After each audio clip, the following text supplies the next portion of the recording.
todo o processo da ressurreição de Lázaro começou com uma oração.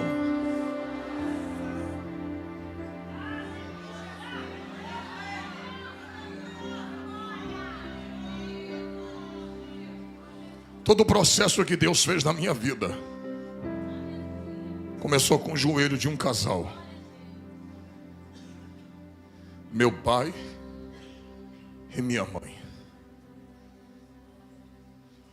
Fui nascido e criado dentro do Evangelho. Servi a Deus na época da igreja do pastor Teotônio, na igrejinha pequena de baixo. Depois se construiu a sede onde nós estamos até hoje, do qual meu pai e minha mãe servem a Deus no mesmo lugar há 50 anos, sem mudar de congregação. Olha para cá. Cresci escutando os homens louvando, a orquestra. Só que sabe como é filho de crente? Vai passando os períodos, e eu digo que a minha geração foi a melhor geração que já existiu. Porque a minha geração, eu brinquei de bola, eu brinquei de ioiô, eu brinquei de peão, eu brinquei de búlica, eu brinquei de gude, pique lateiro, pique esconde, pique tá, pique alto, polícia e ladrão. Foi a melhor geração. A gente brincava. Carniça, quem lembra? A nossa geração foi a melhor que já existiu. Ali a gente viveu de verdade. Hoje tudo isso foi substituído pela tecnologia. As pessoas já não brincam, já não se comunicam mais, mas eu vivi aquele momento, nós vivemos esse momento. E só que a gente vai crescendo, vai saindo da adolescência. E com 15 anos eu já comecei a querer sair. Eu tinha regra para chegar em casa. Eu tinha que sair 7h30 da noite e 10h30 da noite eu tinha que estar em casa. Se eu passasse dessa hora, o chicote comia. Apanhava de verdade.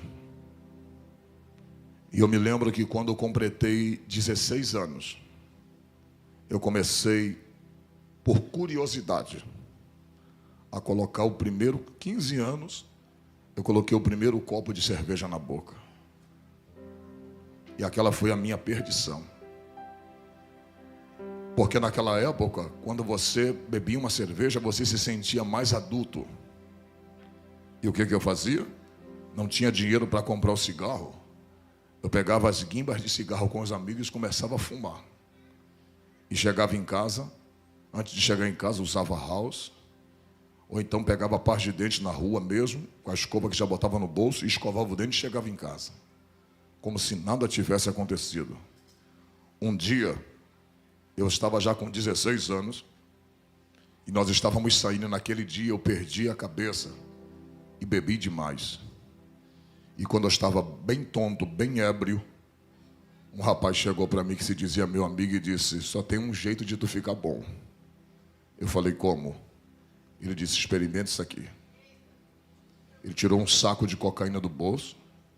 Eu falei: como se faz isso? Ele preparou aquela trilha para mim e eu cheirei aquilo. Quando eu cheirei, o efeito do álcool foi embora na hora, cortou. E olha como é que o diabo me pegou. Eu disse: então vou precisar pelo menos de um saquinho desse toda vez que eu beber. Porque toda vez que eu ficar bêbado, eu cheiro isso aqui e fico bom. E eu comecei desta forma a me aprofundar no vício da cocaína. Foi assim que o diabo foi me pegando. Dali, eu comecei a trabalhar e comecei a ganhar bem. E eu ganhava dinheiro toda semana.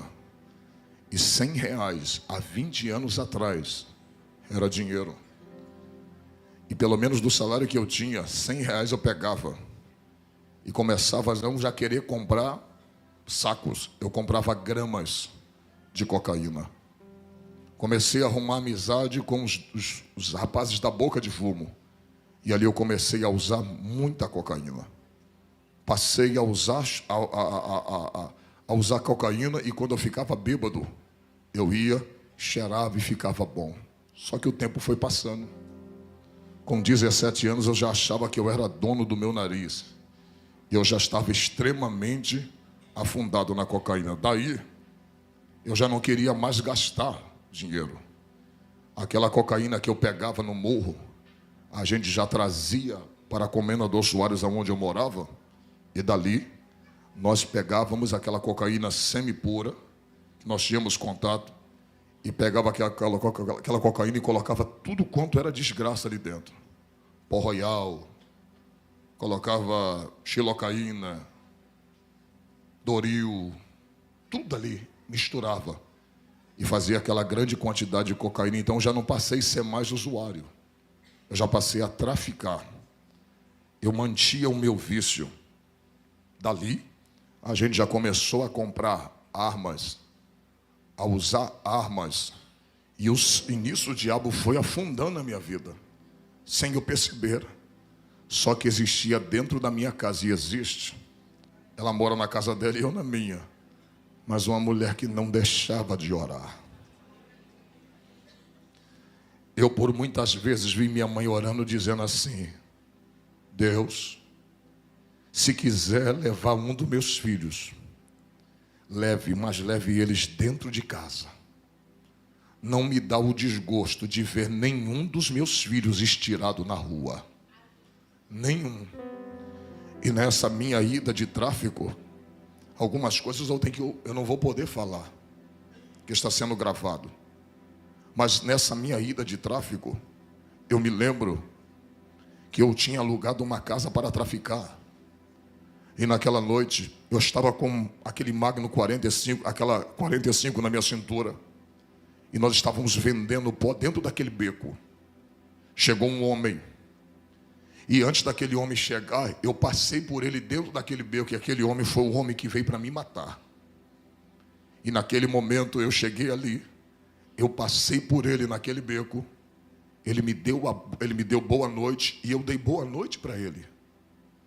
E ele parece que não me reconheceu. Aí você fala assim: pastora, foi só uma coincidência. Não. É Deus cegando os olhos do teu adversário. Eu passei por ele. E quando eu saí para fazer uma outra situação, entregar uma carga, como a gente dizia, entregar uma quantidade de cocaína a um determinado lugar, os meninos que estavam lá disseram: Trovão, um homem veio te procurar. E ele não estava só. Até as pessoas que estavam do lado de fora, irmãos, não conseguiram me ver. Deus estava me escondendo no seu esconderijo. E dali, os irmãos já viram. Eu comecei a traficar demais, comecei a vender demais, e eu fui me iludindo com o dinheiro que eu ganhava. Porque quem já viveu no tráfico sabe que o dinheiro entra muito fácil. E da maneira que entra, é da mesma maneira que sai. Dali, o filho de crente já começou a ir para o baile, já começou a brigar na rua, já começou a fazer bondes e arrastões. Já começamos a fazer arrastão na rua. Na época, onde Nike naquela época era muita ostentação possuir um Nike naquela época. E olha como o diabo colocou o desejo de fazer a mesma coisa. Foi quando roubaram o meu. Eu disse: já que roubaram o meu, todos vão perder. E a gente tomava tudo que tinha. Tudo que tinha nós tomávamos. E eu me lembro que um belo dia um amigo meu chegou para mim e disse assim: Júnior, vamos a Queimados. Vamos ali ceifar uma vida. Naquele dia eu descobri que o diabo está por trás de tudo. Eu me lembro que quando eu fui, nós pegávamos um ônibus, e eu estava com aquela 45 na cintura. Ele disse: esse cara mexe com a minha mulher. E eu já mandei ele parar de mexer. E como ele não parou de mexer, hoje nós vamos ceifar a vida dele. E a gente usou muita cocaína. Interessante, né? De cara limpa ninguém consegue fazer nada. E eu me lembro que quando nós chegamos ali, entramos dentro daquele centro de macumba. Hoje eu entendo o que o diabo faz e como o diabo está por trás de ceifar uma vida. Quando nós chegamos naquele centro de macumba em Queimados, a dona do centro de macumba, ninguém sabia que nós íamos ali, ninguém. A dona do centro de macumba chegou e disse assim: vocês vieram matar o Marcos?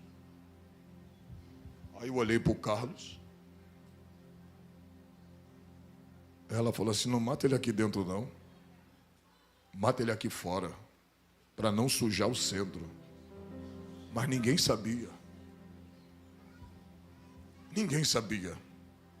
E naquela tarde, aquele homem estava limpando, ele estava limpando os atabacos, ele estava limpando aquele, eu não esqueci o nome daquilo, aquele que se bate, eu nunca fui na macumba em si, e ele estava limpando com pano, e o Carlos chegou para ele e disse: hoje a gente vai acertar as contas, vem para cá. Ele: eu não vou. Aí eu puxei, levantei a camisa, falei: vai lá para trás. E quando ele ficou lá atrás do quintal, eu me lembro que o Marcos, estava a mãe e o pai dele. E naquela tarde, o Marcos explicando para o pai e para a mãe dele, dizendo: você vai morrer por isso, porque você é sem vergonha. Você está mexendo com a minha mulher. Rapaz, o cara é endemoniado, ele estava endemoniado. Ele disse assim: por que você não veio sozinho? Que aí nós resolvemos tete a tete, por que você trouxe ele? O cara está diante da morte, mas ele está possuído por Satanás. Irmãos, naquela hora, por incrível que pareça, quando nós puxamos aquela arma para atirar naquele menino, um senhor, que era o pai dele, de 76 anos no máximo, aquele senhor me agarrou de uma forma que eu não soube entender de onde veio tanta força na vida daquele pai. Ele disse: você não vai ceifar o meu filho, você não vai matar a vida do meu filho. E ele segurou a mim e a mãe dele segurou o Carlos. E aquele moço correu por dentro daquele centro espírita. Isso foi apenas 4 a 5 segundos. Quando nós procuramos aquele moço dentro do centro espírita, a gente não achou mais ele. Sabia que Deus estava tentando falar para mim: eu não quero que tu derrame sangue de ninguém, eu não quero que tu ceife a vida de ninguém, eu não quero que tu derrame sangue de ninguém. Existem coisas que Deus não permitiu fazer contigo, e existem coisas que Deus também não vai permitir você fazer com os outros. Irmãos, naquele dia Deus foi começando a despertar, e eu comecei a ganhar fama. Eu já estava indo para Nova Holanda, já estava no meio dos grandes do tráfico de droga, vivendo entre eles, tendo moral com aqueles homens. Vivia no Morro do Andaraí, ali na Saviana, aonde eu ia e buscava as drogas e trazia para a Baixada Fluminense. Eu me lembro que um dia eu estava com tanta droga dentro do bolso, que quando eu estava descendo o Morro do Andaraí, a polícia me pegou.